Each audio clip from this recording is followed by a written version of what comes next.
দেখো বন্ধু, দাদা ভাইকে দেখো ভাত দিয়েছি খেতে। আর আমাদের নেনির দেখো ভাত, এই দেখো এই যে ভাত নিয়েছি। নেনির এখন ভাতটা আমি মেখে দেবো। আর দেখো আমি কী রান্না করেছি। এটা দেখো মাশরুম, দাদা কিনে নিয়ে আসলাম। 300 টাকা নিয়েছে মাশরুম। তা ভালোই লাগে খেতে, আমার খেতে ভালো লাগে। মা আমার খাওয়া শিখিয়েছে। আর এটা হলো যে মোরলা মাছের চচ্চড়ি করেছি। আর রান্না করেছি, আর কিছু করিনি।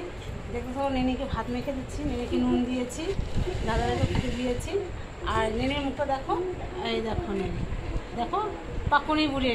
এটা পাকুনি বুড়ি, বদমাইশ, খুব বদমাইশ। এটা তো পুরো নালিশ করবো স্যারের কাছে।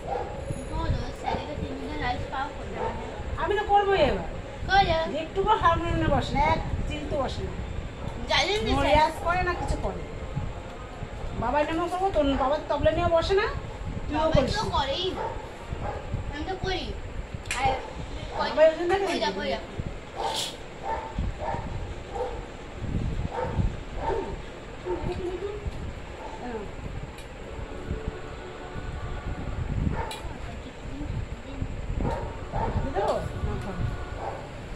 লঙ্কা পড়েছে দেখো।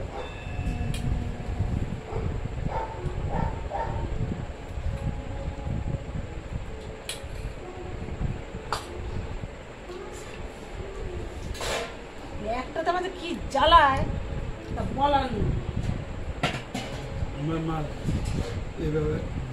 কেন? আর একদিন দেখো চচ্চড়ি খাবে না, ওটাকে আমি ভাজি করে দেবো। আচ্ছা, ভাত তো একই খাবো। ভাতটা তো খাবে, ভাতটা তো দেবো, ভাতটা তোমায়। না, ভাত তো আগে খাবো। খাও। তোমাদের তো ধরে রাখিনি ভাত খাওয়ার জন্য। তোমার তো ভাত দিয়ে দিয়েছি, তোমাকে ধরে রাখছি ভাত দেবো না খেতে আমি। না, ওই দিনটা খাবো ভাত। এখন তো তাই বলবো। আর ছেলে, কালকে আমরা নবদ্বীপে গিয়েছিলাম।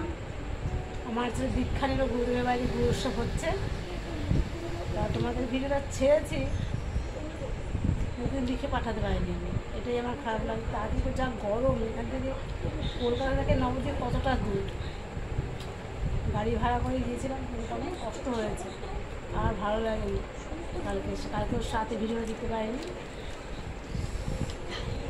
তোমরা যে ভিডিওটা দেখে থাকো, আমার ছেলেকে আশীর্বাদ করো তোমরা। এই 16 বছর ছেলে দীক্ষা দিলাম, 12 বছর ছেলে পতি দিয়েছিলাম। ঠিক আছে বন্ধুরা, তোমরা লাইক করো, শেয়ার করো, কমেন্ট করো, সাবস্ক্রাইব করতে ভুলো না। আর সুস্থ থাকো, সাবধানে থাকো।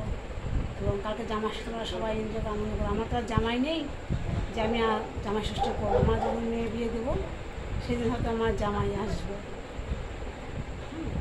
রাখছি বন্ধুরা, গুড নাইট, শুভরাত্রি, টাটা, ভালো থেকো।